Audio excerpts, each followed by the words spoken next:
అందరూ ఆయన అన్ని పార్టీలో వచ్చేది.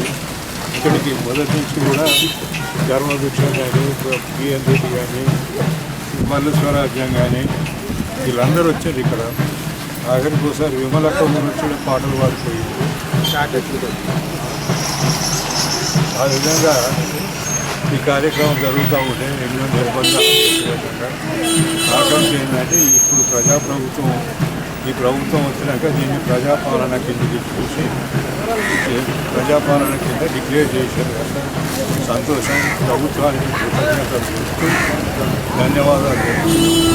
ఈ చరిత్రను ముందు కొనసాగించాలని చెప్పి చెప్తా ఉన్నాను.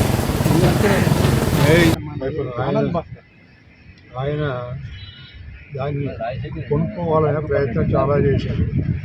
కామినేని చేస్తే అప్పుడు మేము అక్కడ అనేక గుడికాడ నిరాళకి చేసి కట్టెలు కొనుక్కుంటున్నాం. ఎవరు వస్తున్నారు దానికి అసలు ఖాళీగా కొడతాం. ఆ విధంగా అంటే ఒక రాజశేఖర రెడ్డి గారు ఇక్కడికి హాస్పిటల్ రావడానికి అనేక ప్రయత్నాలు జరిగినాయి. దాంతో పాటుగా అప్పుడు జయపాల్ రెడ్డి కూడా వచ్చిన్నారు. బీహార్ తీసుకుంటారు వచ్చి అధ్యక్షుడు ఆయన ఇప్పుడు ఈ భూమి ఈ రంగాపురం భూమి CCMBకి ఇవ్వాలని చెప్పి, అంటే దానికి ల్యాండ్ కాస్ట్ కావాలంటే 10 లక్షల రూపాయలు ఆయన గవర్నమెంట్ నుంచి రిలీజ్ చేసి ఆయన అప్పుడు సైన్స్ అండ్ టెక్నాలజీ మంత్రి ఉంటే ఆయన రిలీజ్ చేయించిండు.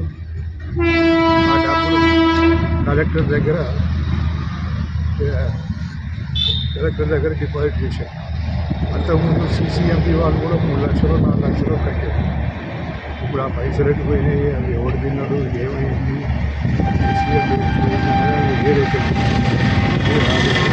మీరు ఏమన్నా చెప్తా ఉన్నారు. అదే సంగతి ఇక చేయాలి. అదేవిధంగా అప్పుడు ఏదో ఇటువంటి తిప్పల పడితే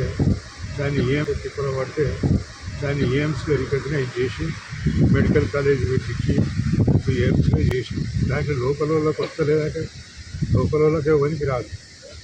ఎందుకు రాదు? నరేంద్ర మోడీ ఉన్నంతసేపు ఎవరికి. నరేంద్ర మోడీ ఏది ఉన్నా అన్నీ కూడా వాళ్ళ గుజరాతీలకి ఇస్తారు తప్ప వేరే వాళ్ళకి లేదు. ఈవెన్ రైల్వే లైన్లు, రైల్వే స్టేషన్లు, ఈ పెద్ద పెద్ద రోడ్లు, డైవర్షన్స్ ఇవన్నీ కూడా వాళ్ళకే ఇచ్చారు. మినిస్టర్ లెవెల్లో కూడా వాళ్ళకే పదవులు ఉన్నాయి. ఎక్కువ శాతం వాళ్ళకే ఇచ్చారు. ఎవరు మామూలు చిన్నక వాళ్ళ దగ్గర మిగతా వాళ్ళు కాంట్రాక్ట్ చేసుకోవాలి కానీ ఎవరికి లేదు. అంటే ఎయిమ్స్లో కనీసం ఒక వర్కర్ పనిచేయడానికి పెట్టాలని అంటే వాడు గుజరాత్ వాడు వచ్చి చెప్పాలి. వాడు ఎంత తీసుకొని పెడుతుండో మీకు తెలవాలి. ఇక సరిగ్గా వాడికి డబ్బు తీసుకొనే పుస్తకం తప్ప వేరే విధంగా చేయదు. కనీసం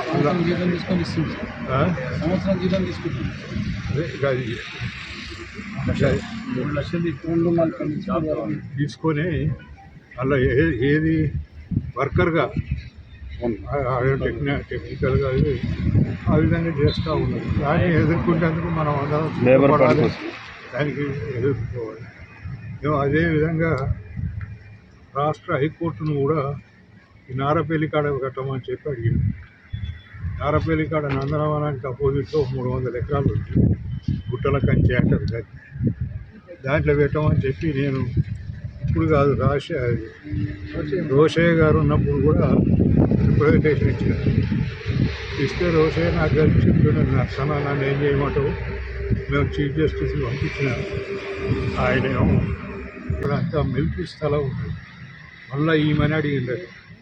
మిలిటరీ వాళ్ళతో నేనేడ పెట్టుకుంటా అని చెప్పి ఇవ్వలేదు నర్సన. ఆయన అన్నాక మళ్ళీ ఈ మధ్య వచ్చింది.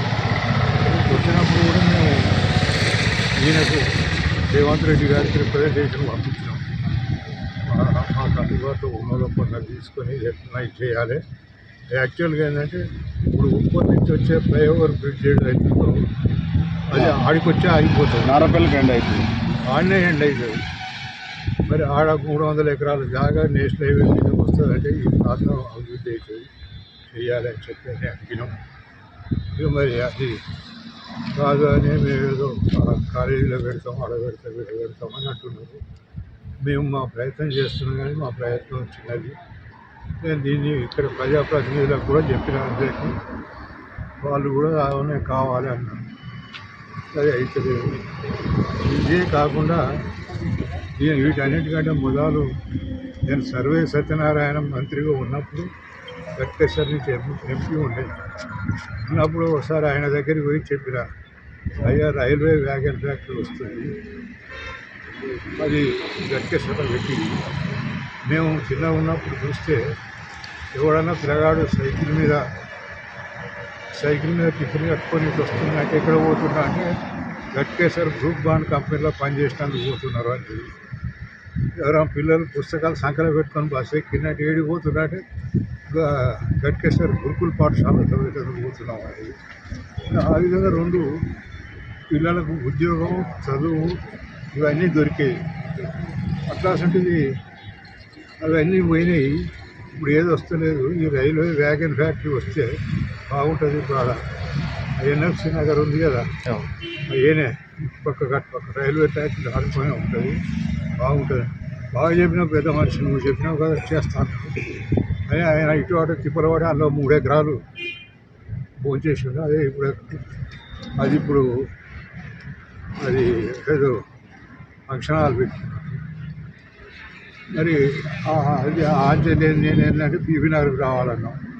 బీబీ నగర్లో ఉంటుందనగానే ఇద్దరు కాజీపేటలో పెడుతున్నాం అన్నారు. కాజీపేటకు